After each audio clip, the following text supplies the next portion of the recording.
Hello again, everybody. Welcome back to the Huddle. For Jeff Zupanik, this is Rob Toter. And in this segment, we're going to talk about the Mount Union Purple Raiders. Jeff, you saw the Raiders last week go to Marietta and come away with an impressive victory, although they did give up a field goal. Yeah, they did. They did. I mean, it made it 17-3 after the first quarter. But I think, honestly, as I said in the story, the game was over. Marietta had a great first drive, great play calling, got all the way down to the 14, 4th and 1, decided to go for it.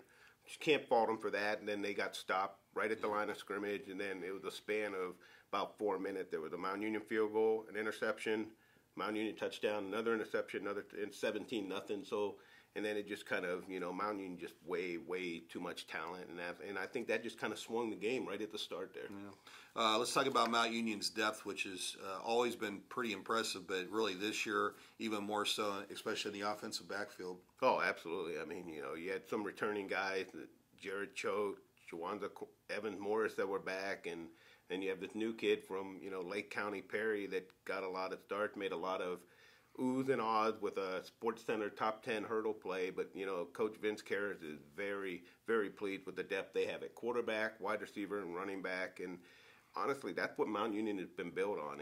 It's guys not 1 through 22, but it's 23 through 50, where they have always been able to separate from other teams. Okay, and this week they play host to Baldwin Wallace. Scouting report on that game?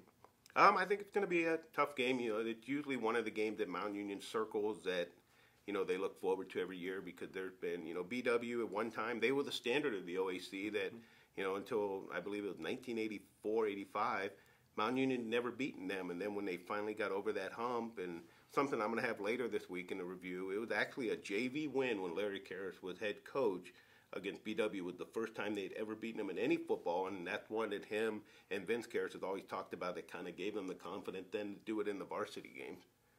All right, so make sure you check out the review.com and the Alliance Review all week. We'll have previews on this big game and, of course, coverage over the weekend in the review.com. And then in Monday's Alliance Review, Jeff will have his analysis of the outcome. So good luck to the Purple Raiders against Baldwin Wallace. For Jeff, this is Rob. We'll talk to you next time.